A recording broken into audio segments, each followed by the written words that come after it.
The siege of Mecca in September–November 683 was one of the early battles of the Second Islamic Civil War. The city of Mecca served as a sanctuary for Abdullah ibn al-Zubayr, who was among the most prominent challengers to the dynastic succession to the caliphate by the Umayyad Yazid I. After nearby Medina, the other holy city of Islam, also rebelled against Yazid, the Umayyad ruler sent an army to subdue Arabia. The Umayyad army defeated the Medinants and took the city, but Mecca held out in a month-long siege, during which the Kaaba was damaged by fire. The siege ended when news came of Yazid's sudden death. The Umayyad commander, Husayn ibn Numayr, after vainly trying to induce Abdullah to return with him to Syria and be recognized as caliph, departed with his forces. Ibn al-Zubayr remained in Mecca throughout the civil war, but he was nevertheless soon acknowledged as caliph across most of the Muslim world. It was not until 692 that the Umayyads were able to send another army which again besieged and captured Mecca, ending the civil war. Background: at the death of Muawiyah I, the founder of the Umayyad Caliphate, in 680, the Muslim world was thrown into turmoil. Although Muawiyah had named his son, Yazid I, as his heir, this choice was not universally recognized, especially by the old Medinan elites, who challenged the Umayyads' claim to the succession. Among them, the two chief candidates for the caliphate were the Alid Husayn ibn Ali, and Abdullah ibn al-Zubayr. To avoid being forced to recant on Yazid's accession, the two men fled from Medina to Mecca. Husayn at first attempted an outright revolt against the Umayyads, but this resulted in his death at the Battle of Karbala in October 680, leaving Ibn al-Zubayr as the leading contender and rival for the Umayyads. As long as Yazid lived, Ibn al-Zubayr denounced his rule from the sanctuary of Mecca but did not openly claim the caliphate, instead calling himself the fugitive at the sanctuary, and insisting that the caliph should be chosen in the traditional manner, by a tribal assembly from among all the Quraysh, not just the Umayyads. At first Yazid and his governors in Medina tried to negotiate with Ibn al-Zubayr, as well as the other dissatisfied Ansar families. The Medinan aristocracy, however, who felt their position threatened by Muawiyah's large-scale agricultural projects around their city, and regarded Yazid as unfit for the office of caliph due to his reputed dissolute lifestyle, led a public denunciation of their allegiance to Yazid,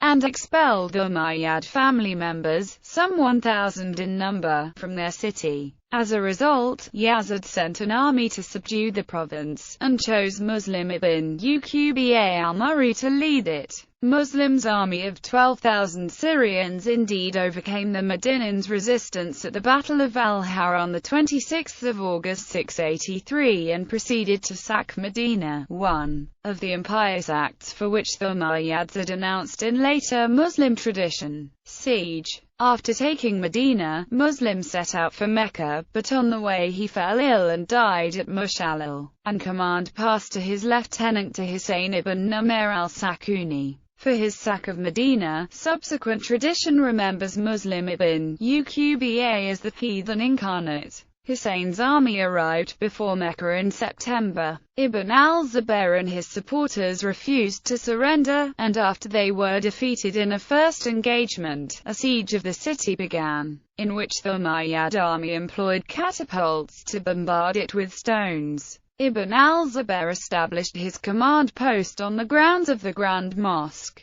On Sunday 31 October, the Kaaba, over which a wooden structure covered with mattresses had been erected to protect it, caught fire and burned down, while the sacred black stone burst asunder. Many later sources ascribe the fall to the besiegers, with the result that this siege and bombardment who figure prominently in the lists of Umayyad crimes. But more reliable accounts attribute the event to a torch borne by one of Ibn al-Zubayr's followers, which the wind wafted onto the building. The siege continued until the 26th of November, when news of Yazid's death on the 11th reached the besiegers. Hussein now entered into negotiations with Ibn al-Zubayr, although the Umayyad court at Damascus promptly declared Yazid's sickly young son, Muawiyah II, as caliph. Umayyad authority practically collapsed in the provinces and proved shaky even in the Umayyads' home province of Syria. Hussein was therefore willing to acknowledge Ibn al-Zubayr as caliph provided that he would issue a pardon and follow him to Syria. Ibn al-Zubayr refused the last demand, since this would place him under the control of the Syrian elites, and Hussein with his army departed for Syria. Aftermath. The retreat of the Umayyad army left Ibn al-Zubayr in undisputed control of Mecca. With the collapse of Umayyad authority, he was soon acknowledged as the rightful caliph across most of the Muslim world, including northern Syria. The Umayyads, however, under the leadership of Marwan ibn al-Hakam, managed to consolidate their position in Syria in the Battle of Majrahit, and even reclaimed Egypt. An attempt to recover control of Iraq was defeated by pro-Allied forces under Mukhtar al-Thaqafi near Mosul in August 686. Abd al-Malik, who had succeeded his father Marwan I after the latter's death in April 685, thereafter restricted himself to securing his own position, while Ibn al-Zubayr's brother Mus'ab defeated Mukhtar and gained control of all of Iraq in 687. In 691, Abd al-Malik managed to bring Zufar al-Kalabi's keys back into the Umayyad fold, and advanced into the Iraq. Mus'ab ibn al-Zubayr was defeated and killed, and Umayyad authority re-established across the east. In October 682, after another siege of Mecca, Abdullah ibn al-Zubayr was killed, and the civil war ended.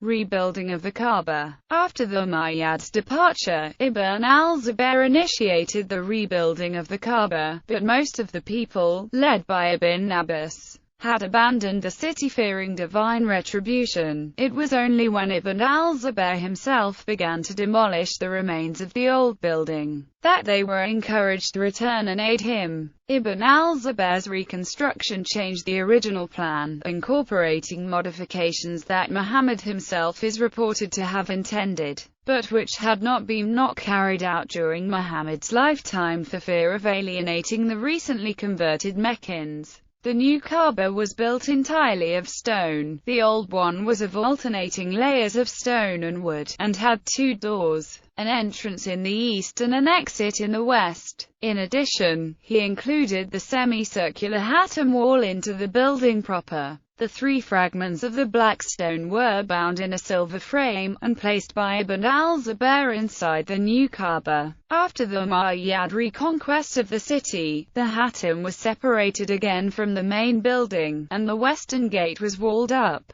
reverting to the general outlines of the pre-Islamic plan. This is the form in which the Kaaba has survived to this day.